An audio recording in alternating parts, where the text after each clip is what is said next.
Joe Budden just put Adin Ross on notice and let him know that he do not like him and he think that he's a racist. Now, this is the second time Joe Budden and Adin Ross have had tension publicly. The first time was back in 2024 when Adin Ross made it known that he didn't like the fact that Killer Mike won the Grammy over Utopia. Joe Budden, among other hip-hop media old heads like Ebro and others, had a major issue with Kai Cenat, Adin Ross, and the streamers taken away from Killer Mike's moment. I think even Joe came on his podcast and said that Adin Ross and Kai Cenat are dumb.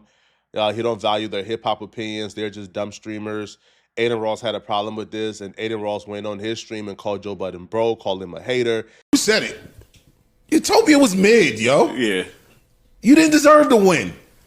Man, Joe Budden, every single time that I see you or a clip of you, it's just on some hating shit, bro. I'm gonna be honest, bro. I don't know what you do. I can't even name one Joe Budden song respectfully. I know you used to rap. I'm gonna just be the honest as shit, bro. Like, you're one of these old heads that just hate. Why can't you be more like Rick Ross or Snoop Dogg? The OGs that are cool as fuck and just like respect and show flowers and appreciation towards all the young and shit. Yo, I ain't gonna lie, bro. You have no room to talk, no room to speak.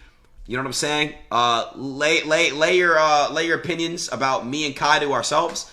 Me and Kai are 10 times more richer than you and you will ever be, old man. And we're more humble than you and we're nicer than you. You're obviously a very salty old man. You have nothing going on for yourself.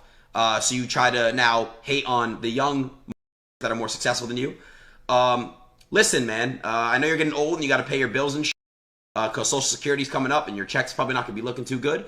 So you got to make some money. Now, talk about streamers and shit. But, hey, bro, streamers are the new, you know, we're lit. We're pretty good. We're doing pretty good.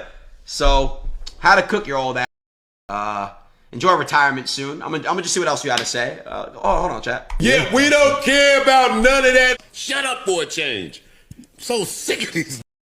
Yo, Joe Budden, let's have a race. Who hits $100 million first in our bank accounts? You want to do a side bet? We can. Let's lock money. Yo, Joe Budden, let me know if you want to do that, bro. Let me know if you want to do that, bro. I'm going to be the first that hits $100 million in my industry. Let's see where you're at. And we can release this shit to the public. I don't give a fuck. Let me know what you want to do, bro. Let me know what the fuck you're trying to do, Joe Budden. Let me know what you're trying to do. Because I know all you old heads just give a fuck about money and shit, right? So I'm going to show you money. Real money. Yeah, I don't give a fuck.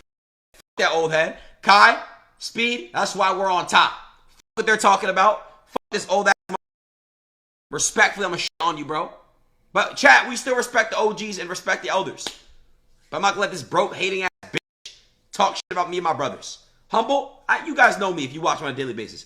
I am very humble. I don't ever flex or talk shit to my unless they need to be talked shit or flexed on. I worked very hard to be where I'm at today. Okay, I worked very hard to be where I'm at today. I built the... Joe never responded back to Adin Ross directly, but he did come back on his stream and did say that he was wrong for what he said about the new streamers. He do like Kai Cenat. And he kind of asked to build a bridge and kind of just squash and dead all the beef. But this week, Joe Budden kind of revisited the Adin Ross beef. And he has some things to say about Adin Ross after a pretty eventful week that Adin Ross had. Because I have an opinion about that. Go ahead. I don't fuck with that little white boy. He's horrible. I don't fuck with nothing about him. Why though? I'm not really as familiar with him like that. Oh, God. You see the Puka? Yes, I saw the Puka. That's what has me on it like that. Like, I feel bad for Puka. I do What too. happened? I feel bad. Puka Naca went on Adin Ross's stream. Before or after he went absolutely crazy on Thursday? Before. Okay. Puka's had a tough week. Yeah. Oh. He went on Adin Ross's stream, and Adin Ross was teaching him a touchdown dance to do for when you get your next touchdown. Okay. And the touchdown dance was some anti-Semitic Oh, my God. hand gesture You lie. that Puka did on the stream. The Hitler shit? No, he didn't do. No, not that. He It didn't was- do it was that one. something He did else. another one. I'm not I'm not doing it. it. But Nobody do it, please. But he didn't know. He had no idea. He's just like, okay, this is what I do. So Adin Ross knew. Joe eventually expounded on his reason for why he hates Adin Ross, but the first reason to me was pretty weak. Like, hating Adin Ross for the Puka Naca situation, to me is kind of weak. Like Puka, whatever, right? Now, I can never pronounce this dude's name for whatever reason, but he's a grown man. He's also around like our age and Aiden age. He's chronically online, I'm sure. there's no way in hell you are telling me that he didn't know what that gesture meant. The gesture or moment that we're referring to is when Puka Naca was on Adin Ross's stream. Now, Puka is like the third best receiver in the NFL right now. I think Justin Jefferson is 1, Jamar Chase is 2, and and Puka is probably 3 for me. So he was on Adin Ross' stream, and Adin Ross was showing him a new celebration to do, and this is what played out. So throw the ball, spin it, flex, then look and go like this. All right. Yes! Yes! Just like a bow. Yes, just like this. All right, so do it all in one. Yo! Spin it. Flex. Do yes! In the camera, in the camera. He does that? We got you do it? Yeah. Whoa! That's easy. Oh, that's All right, so let's do it together. Ready? Spin, flex. Oh my God! You promised. He locked it. I promise. I got you, man. Oh my God! Him doing that caused him a lot of trouble. Like, you had literal congressmen on Twitter calling for him to be canceled. So Eric Swalwell, he would take to his Twitter and he would write, "The Los Angeles Jewish community is on edge after the Bondi Beach massacre. And what does this a-hole Puka do? He promises an anti-Semitic touchdown dance for his Thursday night game. He should apologize or be dropped." Playing in the NFL is probably the #1 sport where you probably don't want to piss off that community. So, of course, Puka eventually apologized in a statement on his Instagram page. Puka's statement reads, "When I appeared the other day on a social media live stream," he didn't even say Adin Ross's name, bruh. "It was suggested to me to perform a specific movement as part of my next touchdown celebration. At the time, I had no idea this act was anti-Semitic in nature and perpetuated harmful stereotypes against Jewish people. I deeply apologize to anyone who was offended by my actions, as I do not stand for any form of racism, bigotry, or hatred of another group of people." Adin Ross is Jewish, so to me, that's the part that kind of gets lost. I don't think Adin Ross hates his own people. I think Adin Ross was trying to be dumb. Now, so Joe was just used this as an example of Adin Ross being slick, but then Joe would get into his main issue with Adin Ross, which is he believes that Adin Ross is a racist who also platforms racist. Of course. Adin Ross be knowing. There's a little clique of those racist little white, the racist little white streamers Playing games. Yeah. I'm telling you. So Puka's had a tough week. He had to issue a statement saying, "I had no idea that hand gesture meant XYZ. I'm sorry anybody I've harmed." Sean McVay has had to respond to this shit in the post game. Wow. Like it became a really, really, really big deal. That's a really fucked up thing to do. And I just don't It's awful. fuck with him. Yo, that's about- crazy, and dog. this- I ain't gonna lie. I don't fuck with him Bro, at that's, all. yo. you know how Are you that's finished? foul. I wanna- how can much I say that could have something? affected. See, and that's why. Let me sell out a little more. Back to me being a sellout. Nah, I might be with you. And that's why, Adin Ross he went on Logan Paul's podcast. See, I don't be in the white people business. But him and the other little racist white boy, Steve Will Do It. Okay. Not familiar.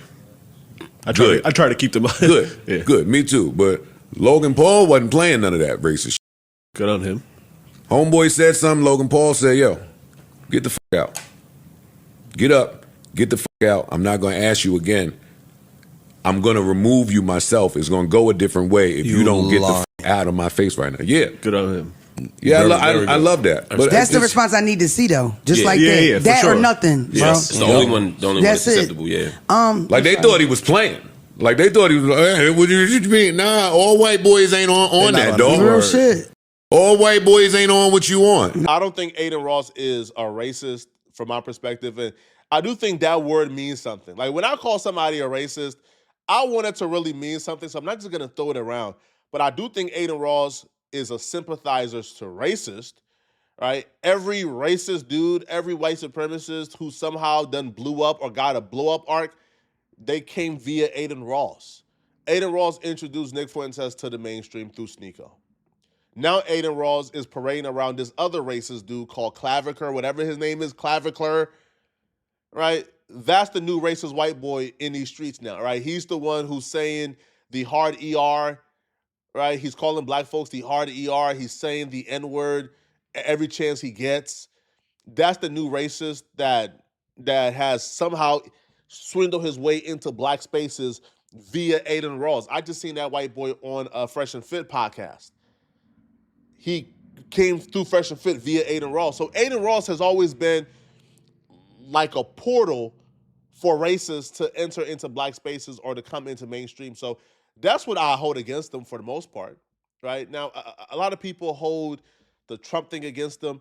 My only thing with Adin Ross and him voting for Trump is Adin Ross supported Trump, told his audience to support Trump, which that's his right. He has a right to support who he wants to support. I would never in my life hold it against somebody. But I will hold it against you if it's a grift.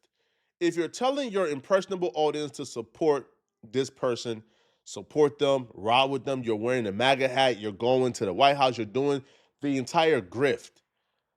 But then when you're asked to explain why you support that person, you list a series of principles that matter to you, and everything you list are things that Trump is vehemently against. Adin Ross was asked, why did you vote for Trump, or why do you want your subscribers to vote for Trump? Adin Ross says, I want to vote for Trump because I think abortion rights is important. I think women should have a right to abortion, and Trump is trying to protect that, and Joe Biden took it away. It was at that point I said yes. The grift is what's dangerous. Tell, give me 3 reasons why Trump is better than Biden. I'm not saying you're wrong. I just want to know if you're actually talking and you're not just a bot repeating first shit. Of all, what happened with abortion is ridiculous. You should not be able to tell a woman what to do with her body. That's first of all.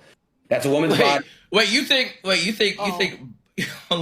Yeah, why are we doing this right now, bro, on the screen? You're so brain dead. You're so brain dead. All right, Josh, do you have a sister? Yeah, I have a sister, bro. Okay. Wait, you think Biden was the one that wanted abortion to be? That's what you think? That's how that works. He's a president. He can, you know what I'm saying? He can not ban it. What do you mean? All right, bro. Clearly, this man is supporting things he don't even understand the meaning of. And to me, there's no forgiving a grift that serious. Like, you don't grift something that serious, bro. Supporting a presidential candidate should be you're supporting him because you believe his ideology is the best for America. Clearly, you don't believe that. Clearly, Trump don't support abortion like you do, okay? So if you have one set of values and you are lying about supporting this man due to his policies and his values, for what reason? And there are people who are suffering the real-life consequences of you going on this 6 to 8 month spree where you're wearing a MAGA hat, you're doing streams, you're promoting him. For the most part, you help get Trump elected. Now, if you truly believe Trump was going to save America, then you're 100% in your right. I would never say anybody supporting a presidential candidate is bad, because obviously not. But the fact that you don't even believe in what you're helping promote, to me, that's a grift that can't really be forgiven.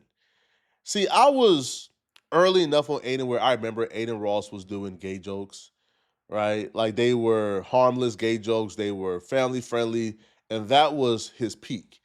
Then I remember the transition to his white supremacist arc, where he began to introduce white supremacists into a scene. They began to say the hard R on stream a lot. They began to just spew racist ideology. Nick Fuentes was coming on a lot often now. You know, he was introducing more white supremacist character, and he just like made his entire audience white supremacist friendly. That even his own like friends like Kai Cenat and others said, bro, we can't even rock with this, bro. Like, they hate black people over here. Anyway, I'm sorry. Go ahead, Mona. This is the thing about this. First of all, he's very greasy. He's grease-filled. His skin, his hair, he's greasy. Okay? The thing about him that I don't like is I feel like already in that streamer world, for some reason, it gives like internet Yahoo back in the day when everything was just in the chat and Xbox in the chat. It's already, I don't like Call that of Duty, shit. Call of Duty lobby. Yes, It I gives feel that. like them, yes, Call of Duty lobby. I feel like a lot of those streamers ignore that. They too worried about numbers to shut that down. I feel like you can mute in your chat. You can mute some of these words. Just get that shit out of here. People shouldn't have to look at people say monkey. It's too many young people, young black kids watching you, bigger kids, even though y'all are super successful, super smart. But you just shouldn't, it's not worth the money to let people call you a monkey all day, gifting you or not, right? On top of the fact, I feel like with that little greasy that I feel like he benefited off of black stuff, black culture and everything. And I feel like as soon as he got on, he started showing what he was really on. He just comes off Like so a lot of racist them out of nowhere. It was like over, and I'm not going to say I was super tuned in, but I wasn't disgusted by him. It's like just more and more he just being open with just being a racist, and it's like, damn, like you know the little bamboozlement part. I hate. I think that shit. money gets you in the other rooms with the white older men that you might admire, and they start grooming these little young white boys that be from the middle of nowhere. It don't even matter where you're from, but you just grew up in a generation where you could just say whatever the you want to say from behind your computer. So you more think he might have picked that up later I from don't the know money? him, so I'm not saying that. Oh, I'm not 'cause I'm trying to give assuming him a you're pass hiding neither. that. I'm not trying to give him a pass. I'm just saying that now I got mad bread and I can say what the I want, and then my circle of people that I'm around might have those same exact sentiments, and they just using him as a mouthpiece, or that might be his mouthpiece. Those sentiments have existed from some white people since the beginning of the time. Way before him. Yeah. We ain't gonna be in a space where you comfortable saying it while black people are in the room. Yeah, come on, bro. And I mean, some people is letting that go, but Everybody not. Adin Ross can't come to the strip club if I'm there. Everybody not letting that shit go, man. Y'all let me know in the comment section, what do you guys think about this, man? All right, do y'all believe that Joe Budden is right on when it comes to Adin Ross? Let me know in the comment section, and if you're still watching this video and want to watch another good video, click on this video right here to find out how this YouTuber, life is in danger, right, after making this reaction about Chicago. It's really bad, right? They're on his ass. Click on this video right here to find out what I'm talking about. I'm out of here, folks. Peace.